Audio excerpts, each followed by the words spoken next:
কৌটাটা খুলতেই জোনাকির চোখ বড় বড় হয়ে গেল। সাদা চকচকে মশলা আর তীব্র সুগন্ধ। গালে দেওয়ার সাথে সাথে জোনাকি মুখ কুচকিয়ে বলে ওঠে, ইস, কালটা গেল রে, কি টক রে বাবা। কি হয়েছে? মশলাপাতি দেওয়ার পরেও স্বাদ হয়নি নাকি?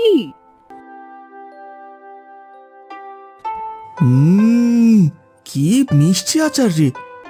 আপনাদের এখানে ম্যাজিক মশলা নামে একটা আচার আছে না, সেটা কোথায়?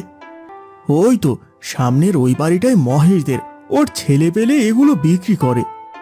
এই যে ঠাকুমা, আমি শহর থেকে এসেছি। আপনার যে ম্যাজিক মশলা, তার যে জাদু, তা তো পুরো শহর ভেসে গেছে। এটাই সেই ম্যাজিক মশলা।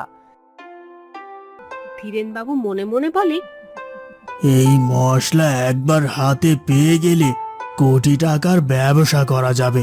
তার টক আমের আচার এক চিমটিও মিষ্টি হয়নি। এই দেখে ধীরেন মাথা থুবড়ে বসে।